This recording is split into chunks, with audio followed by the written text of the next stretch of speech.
There's reports which are talking about how fatty liver is a reality, particularly in South India, and it's not linked to those consuming alcohol alone.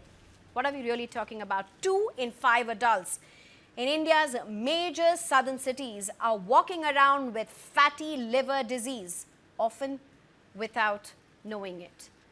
A larger nationwide study has flagged Bengaluru, Chennai and Hyderabad as silent hotspots, raising fresh concerns about lifestyle-linked health risks in urban India. A CSIR-led nationwide study published in the Lancet Regional Health Southeast Asia has found that nearly 40 to 41% of adults in Bengaluru, Chennai and Hyderabad suffer from metabolic dysfunction associated with steatotic liver disease, or MASLD, commonly known as fatty liver disease. That's a big number.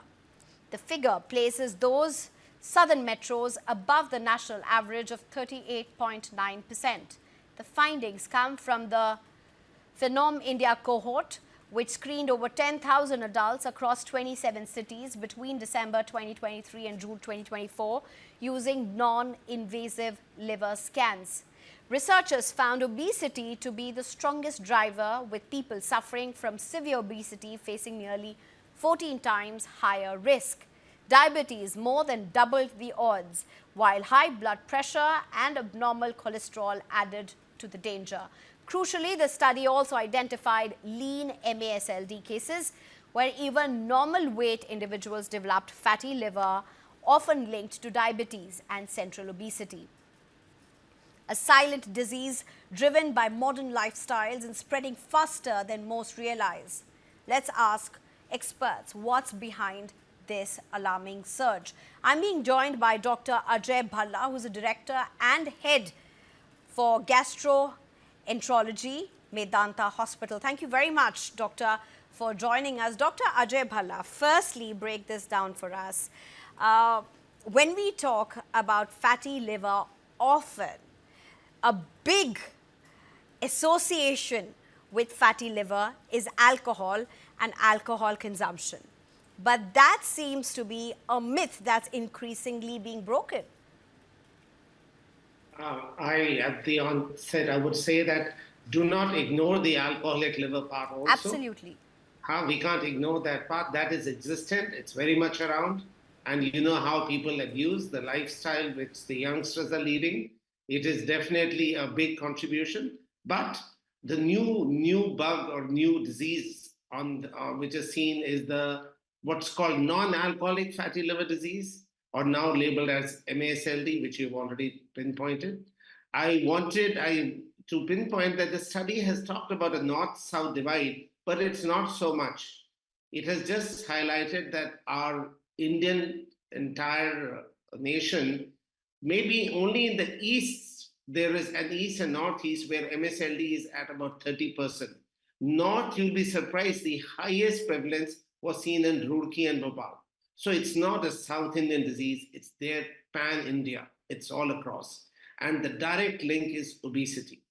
Obesity in our country, we have now changed the norm. The BMI definition of overweight is 25 for the rest of the world, but for Indians, we have brought it down to 23. Anything above 23 would be labeled as overweight, and anything above 30 will be obese. Anything above 35 is morbid obese. Dr. Ajay Bhalla, sorry to interrupt you, because this is also about nuances. We're also wanting our viewers to understand this better. If you're talking about obesity and if you're using BMI as a value point, even that many doctors would say is redundant. So is BMI the basis on how to go about to figure out whether you're obese? Or is it beyond BMI as well? Because many would talk that BMI is not as relevant as it at one point used to be seen. Would you want to break this down for us? Yeah. You know, what we are seeing, if you look at with fatty liver, you do see lean NASH or lean nephrology also. People who are not obese and yet they are having fatty liver disease. That is a group which is almost 1/3 of the entire fatty liver in our country. Unfortunately, Indians tend to have a different distribution of fat. we tend to have more visceral fat than subcutaneous fat. We have more distribution of central fat, where you have people with pot bellies and all which come up. So this group has a higher risk. So that's where BMI has now come in the background. You're looking more at diabetes, association of diabetes, association of dyslipidemia. Two-thirds of patients with diabetes have fatty liver, which is a huge number. India is the diabetes capital of the world. So there's a huge number which comes in from there. And these are usually lean people. They need not be overweight. So that's where the BMI part has come down. Yet the driving force for muscle is still obesity. It is still obesity. We'll have to keep revising our numbers of BMI, how to change it, but it will still be the driving force is still obesity. Ajay, how much of this has to do with lifestyle and your eating patterns as well? Because a lot of studies recently, particularly with even diabetes, I mean, of course, diabetes, India is a sitting bomb when it comes to diabetes. But a lot of it has also been spoken about South India. A lot of studies have focused about the lifestyle and the eating patterns in South India. Our show is, of course, the South Indian. That's why we're talking more about South India. It isn't about a divide between the South and the North, for that matter. But Dr. Ajay, how much of this fatty acid or fatty liver, as we are calling, is related to dietary and lifestyle as well? And what should viewers do at this point? I think lifestyle and diet is something which most people do not focus on.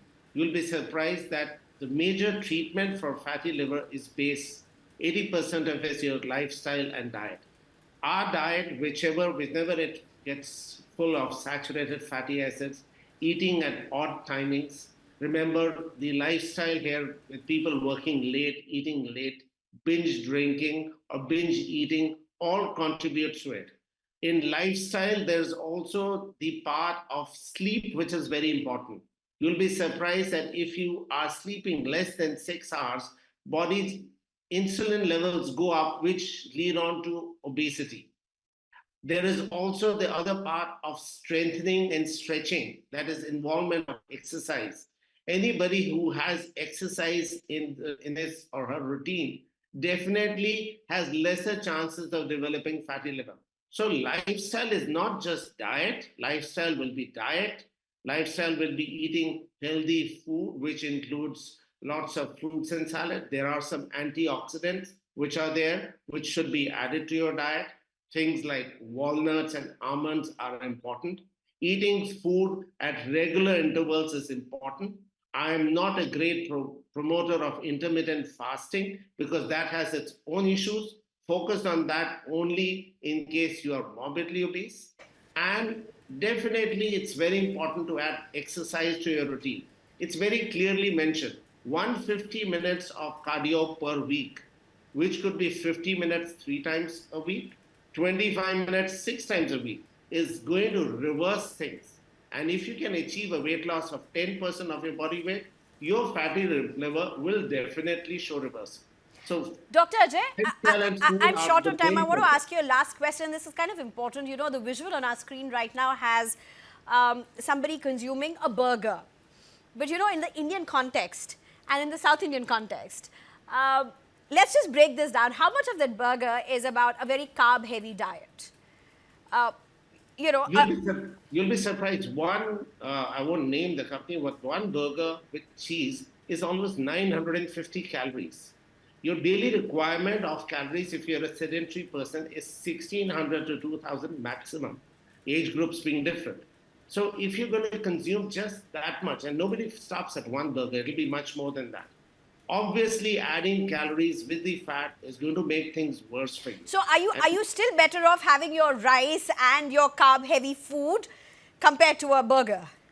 Yeah, a balanced diet is one which should have 50% carb, 30% protein, and 15 to 20% fat. If you can stick to a balanced diet, it's going to work phenomenally well for you. Right. And then there is just that you have to count the calories, and really, if you want to work on your fatty liver, absolutely, you have to cut it down. Absolutely, Dr. Ajay. Thank you so much for breaking this down for us, for joining us on this. I think a lot of attention now also needs to be given to how our own health is. 150 minutes a week, and for many, that time is a lot, but you need to make way for it.